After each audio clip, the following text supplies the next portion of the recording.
Hello everyone. So this will be the final season where I recap the gameplay in the season before I rank the entire cast of the franchise based off of how they play the game. I am not a big fan of Pahkitew Island, but it is always interesting covering newbie seasons because there's no slate that they have beforehand and there's no prior baggage. So everything is fresh and solely contained based off of what happens in here due to it being a new cast. So let's just get right to it. So in last place is obviously Beardo, and I'm not going to waste much time speaking on him. So he had no social game. All he did was make noises, which annoyed everyone, but he did want to make friends. He just didn't go about it the right way at all. There is nothing of note to speak about strategically whatsoever. He performed poorly in his only challenge and wasn't much help at all. He didn't benefit from luck or had anything unlucky happen to him. His game sucked due to his own merits, and the fact that he went over Leonard says a lot. So the final person in the abysmal tier is Leonard. Socially, he honestly wasn't the worst from what I remember in this element. He was able to get Sugar on his side, and even Ella liked him. There's a lot more than what I can say for many early boots. While the rest were relatively neutral, the only one who I remember really hating him was Dave. Everyone else was virtually annoyed with him, but it does say a lot that the only people that he managed to win over weren't the brightest. Strategically, he tried to be a leader a few times and it never panned out well, since he just did not have the skills to be that anyways. Honestly, I think Leonard is the worst challenge performer in Total Drama history. In the two challenges he competed in, he was the sole reason why Team Masquak lost both challenges. He was outright horrible. Leonard's game was just utter crap. There's nothing hindered by luck, and he most certainly didn't have good luck either. So at 12th place is Simi. When it comes to her social skills, it is nice that she made good friends with Jasmine, but Simi was not good at all socially this season. It says a lot when most of her teammates gravitated towards Amy, despite the latter being abhorrent and the former being a nice person. It just seems like she couldn't connect with them, and it only continued after Amy was booted, so it can't just fully be blamed on Amy. Strategically, the only thing that I remember her doing was poisoning her sister. It did end up working, so props to her for that, but when it comes to the actual game, there's absolutely nothing for me to talk about. When it comes to challenges, I will say that she wasn't bad in challenges. She came up with a lot of the ideas that Amy took credit for in the first few episodes. She was pretty mediocre in her last few episodes regarding the challenges. Overall, there isn't anything notable to discuss. Simi was lucky that she wasn't disqualified for poisoning her sister and was allowed to pretend to be her. When it came time for her to be voted out, she was voted out fair and square, but she was allowed to stay in extra 2 episodes where she was also voted out fair and square. The truth is, she's just not a good player. She isn't social enough, strategic enough, or useful enough to last long. So at 11th place, I have Ronnie. Honestly, I think your social game is worse than Leonard's, which says a lot.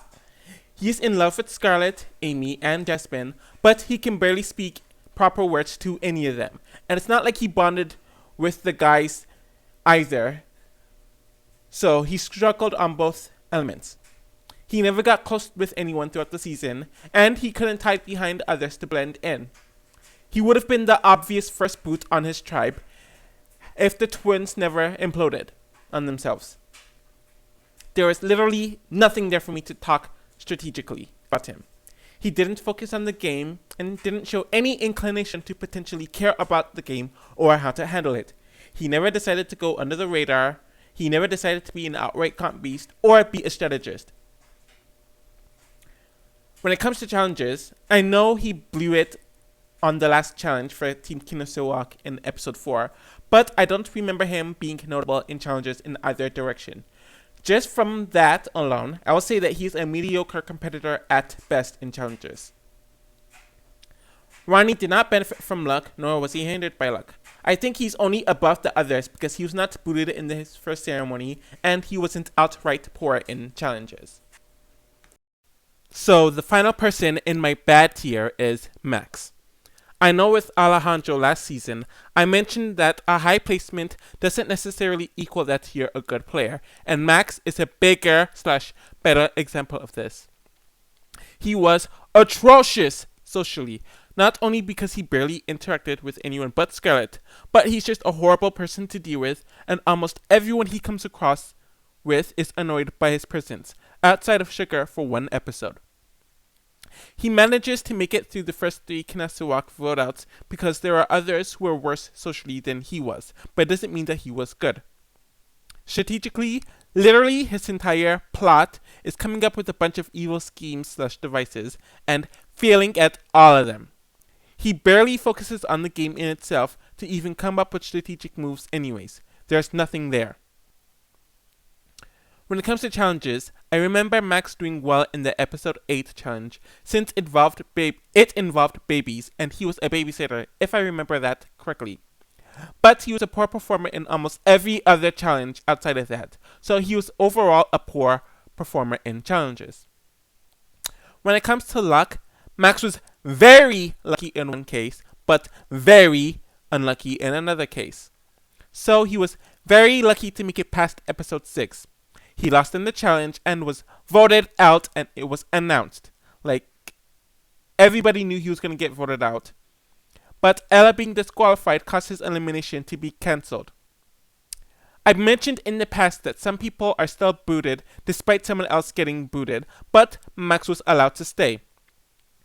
Despite this, he was very unlucky because Scarlett being disqualified in episode 10 and Max rambling on about wanting to be evil caused him to be disqualified as well, just randomly, because Chris was annoyed. Either way, he's a crap player, and his high placement is due to a lot of luck and a lot of conveniences that were outside of his skill set. So the only person in my unlucky/potential tier is Amy. Usually I've had other pre-mergers on here, but they usually weren't early pre-mergers, like Amy. For some reason, the entire team, bar Jasmine, thinks that Amy is superior to Simi, and they tend to enjoy her company more, especially the likes of Ronnie and Topher, from the very little information we get about it. I just wish that we saw more of her interacting with her Kinesiwak teammates though, but from what the narrative told us, she was a lot better than her sister at social skills. Amy does show some strategic and cunning elements to her game, as she convinces everyone that her sister is the one who blew the challenge, that her sister's ideas are hers, and she's able to convince her team to vote out Simi. At the same time, it seems like it's only done to get back at her sister, and no one knows if she could have continued with her cunning nature for the others had she remained in the game after Simi was booted. So, Amy was horrible in challenges from what I remembered. She caused them to not perform great in the second challenge, and outright lost them the challenge in the 3rd episode. I also don't remember her doing anything of note in the 1st episode. Obviously, Amy was very unlucky since her sister literally poisoned her, causing her to not be able to speak, and her identity was stolen when Simi was voted out, technically. Simi should have been disqualified, and Amy should have been brought back. On a game level, not personality-wise, not morally, Amy didn't do much wrong. But she was out too early, and her good elements were too focused on her sister to know if she could replicate it outside of her sister. So, in my mediocre tier, I have Topher. What is there to say about Topher socially? Seriously, what is there to say? He literally spent all of his time focusing on Chris, and the few times where he does interact with people like Scarlett and Jasmine, it doesn't go well. Despite that, he does seem to like Amy and was able to blend into his team, which did carry him through the first half of this season. But I think that's only done because he's relatively normal compared to most of the cast. We just didn't see him interact with the cast much at all. Due to him not really interacting with anyone, and all of his screen time being tied up to Chris, his strategy regarding the actual game that is actually happening is never focused on. He makes it through the first 3 votes on his team by kind of being under the radar, which is a viable enough strategy. We do see that he does have a strategic mindset, with how he makes Chris more insecure through faux backhanded compliments and then deciding to put his plan into action by replacing Chris. While he does have some inclinations, the execution isn't the best and he isn't focused on the actual game. From what I remember, Topher was actually pretty solid in challenges. He actually performs really well in the 2nd episode and the 5th episode. If I remember correctly, he wasn't even doing poorly in his final episode until he got the phone call. I don't really remember him completely flopping in challenges, but we rarely see him focus on challenges or much of the game at all. So it's either that or they don't show him competing in challenges, like it's being done off camera. I know some people claim that Topher was somewhat unlucky since Chris was an outside influence as he pretended to be a producer and told Topher that he would be a host, causing Topher to blow the challenge. At the same time, Topher went out of his way to approach the producers within the last few episodes. In general, Topher is just a huge question mark who didn't really do much of anything good or bad. And he wasn't unlucky at all, and he actually lasted over halfway through the season. So, Ella is the final person in the mediocre tier. Outside of Sugar, she got along with virtually everyone, and she was on a good spot in her team. She was nice, seemingly respected on Team Masquak, and was just very solid socially. I do have to admit that her being willfully ignorant about Sugar is definitely a flaw in this element, and it shows that she doesn't know how to handle people who just doesn't gel with her naturally. There's absolutely nothing there strategically for Ella, and it's a hole in how she played the game. Maybe if she was more aware of this here, she could have handled things better and actually made some alliances. She's just too much in la la la la la land. From what I remember of Ella, she was actually pretty mediocre in challenges. I know she helped them win in the first challenge. She helped them win in the final challenge, got tortured in the 4th episode, but there really isn't much else to note on regarding her challenge performance throughout the entire season. Ella definitely had some poor luck, not only in episode 4, where she's just a pain magnet, but Chris giving her a rule to not sing solely because of it being annoying, not because it disrupts anything relating to the game or the show. At the same time, she was aware of the rules and broke it, but was encouraged to do so by everyone in Team Masquak in order to accomplish the challenge. Definitely unlucky, and probably would have lasted a lot longer had she not been rounded out, but it was also on camera, so maybe Chris would have disqualified her anyways, even without Sugar. The situation's just a mess. So, David is a solid player, from what he showed in this season. Dave actually wasn't bad socially for the first part of the game. He did have a conflict with Leonard and somewhat Beardo, but everyone else was on his side and he got along with everyone else on the team. That became even more clear once they were gone and the team ended up on a winning streak. Of course, this started to deteriorate once he started to exclusively focus on Skye. Dave never focused on the strategy of the game, especially as the season goes on. There is a point where he claims that Skye is more important than the game when he thought he had a chance with her. And when she told him that there is no chance, he decides to quit and vote himself out. Even despite that, he was in a good position throughout the team and throughout the season. He was on the winning team and had Sean, Skye, Ella, and even Sugar at times on his side. If he used his position for strategic benefit, he could have been a force and done a lot better. From what I remember, Dave was actually mediocre at best in challenges. Actually, no, I wouldn't say mediocre at best, just mediocre overall. Mediocre to good overall. And this is all despite his germophobia. He was the one person who knew that Leonard's tower idea was dumb for the first episode. He performs well in episodes 2, 3, 4, 5. Team Musquack technically arrived first in episode 7, and he did well in episode 8. Low-key, Dave was somewhat of a challenge beast, a little bit, so he was better than mediocre. He's actually very underrated in this department. I don't think Dave was unlucky since he went out of his way to quit, but it does say a lot that he would have lasted longer in the season if he did not cast his vote for himself. Otherwise, Skye would have went home. If Dave actually focused, he could have been a very strong contender to win the entire season.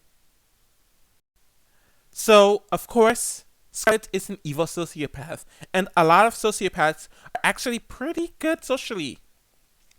She blends in with the Kinosawak team, and while she doesn't really interact with much of anyone other than Max, she did nothing to piss anyone off either, and was seen as very reliable, if not a bit odd. Of course, her evilness and her temper starts to show up more and more throughout the season, and people saw her as weirder and weirder, which of course did culminate in her final episode. Scarlett's strategy was to be under the radar and to let the bigger personalities screw themselves out of the game. It was a very viable strategy, and it worked for her throughout the entire season. The issue is that she didn't keep that strategy in her final episode, where she ended up getting herself disqualified. It's really a shame since she was doing a good job throughout the other 9 episodes.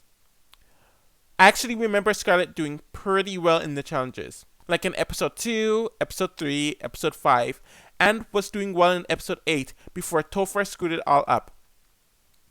When she didn't do well, she was a solid to mediocre at worst player in challenges.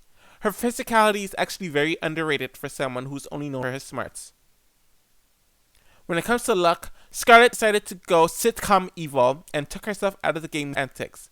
She had a very good chance of making it to the end and potentially winning as she kept things cool and calm. She wasn't unlucky at all. Sugar was not great socially since many people did not like her harsh, brash, and quite frankly, gross behavior, but people never went out of their way to target her. Sugar did try to work with others and would butter people up like Dave and Skye at various points throughout the season. It was interesting that Sugar had genuine interest in the weirdos like Max and Leonard. Sugar did have some strategic chops, but I don't think it was as good as some people think. In the first half of the game, she's obsessed with getting Ella out, who was not even going after her.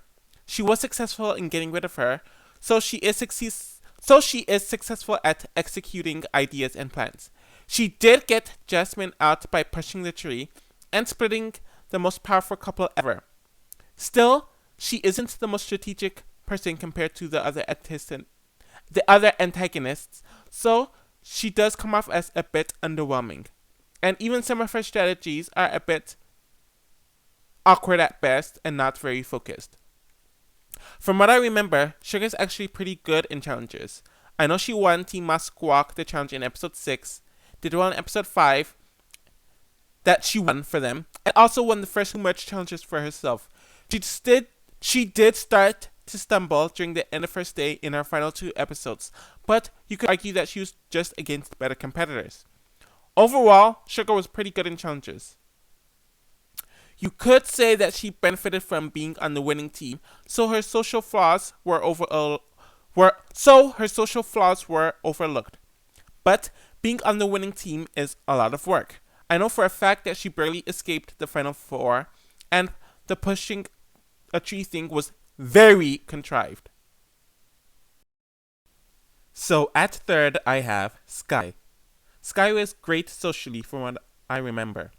Everyone got along with her and respected her not only as a player and a leader, but as a person. Her being seen as the normal person on her team also helped her exponentially throughout most of the season. Things started going downhill for her at around the merge due to her drama with Dave. But even then, she was able to recover and work with people like Sugar later on in the season.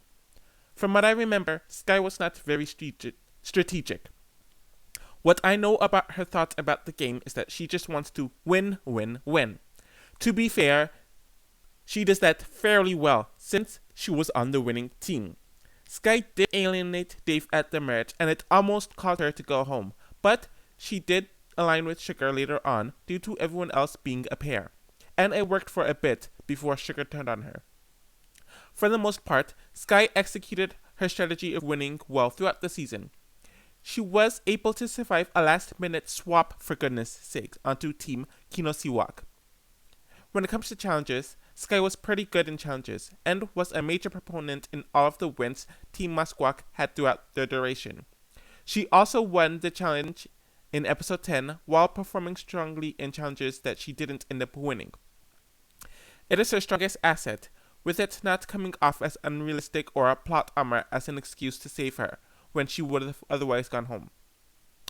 I will say that Skye was lucky in episode 9, since she would have gone home had Dave not campaigned to go home and not voted himself off. That swap that randomly happened to her in episode 8 was unlucky, but she was able to move through that. She played a very good game this season, but there were a few flaws and she didn't play as strongly as the other two. So at second, I have Jasmine, and honestly, I could put her up at first depending on how I feel. I'm not very sure about this placement.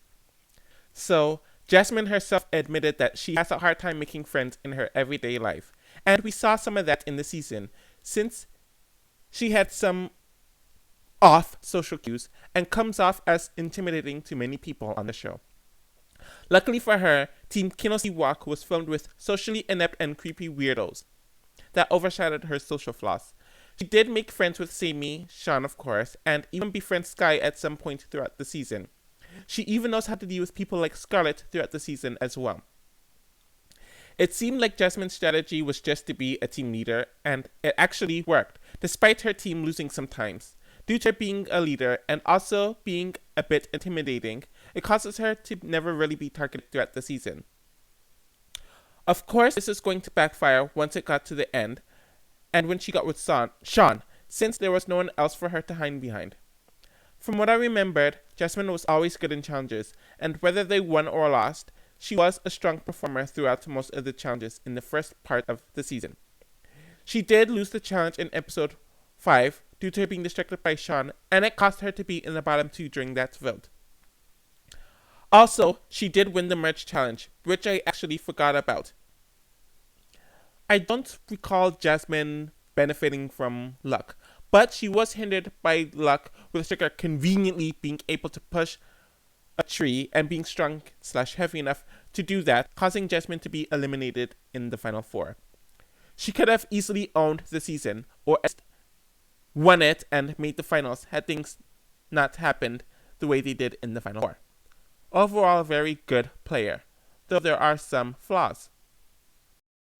At number 1, though a very insecure number 1, is Sean. Sean actually isn't good socially, and he goes out of his way to improve it. He is a conspiracy theorist and decides to not get to know most of the cast due to it.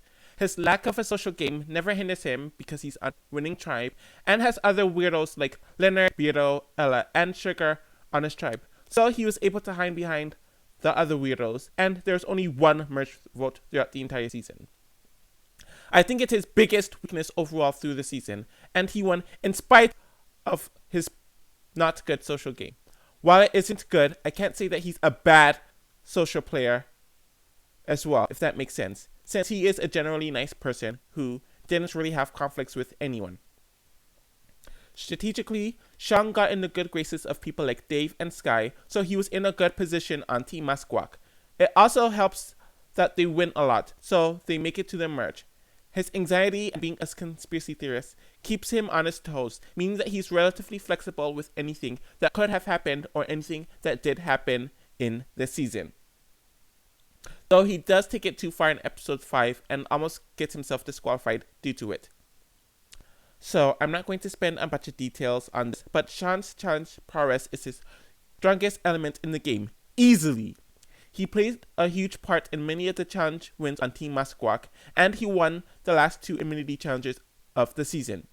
He never really performs poorly in any challenge from what I remember. Sean was never in danger in the season, so I can't say that he benefited from luck. and there's never a situation that gave him bad luck either. It never played into a factor in his game for the good or for the bad.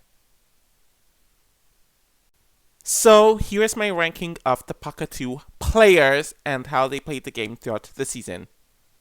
It all kind of adds up, and this is a weird season to talk about because everything about the season is just so damn weird.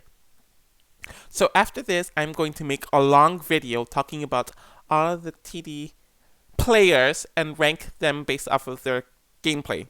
Obviously, there's going to be some variables, like some players only playing 1 season, others playing 2 seasons, others playing 3 seasons, others playing 4 seasons. So I'm going to rank like all 50 something of them.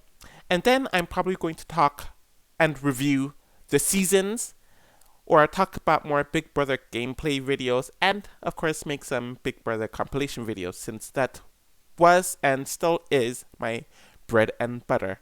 Thank you all for following me on this 6 video journey, and I hope you do well.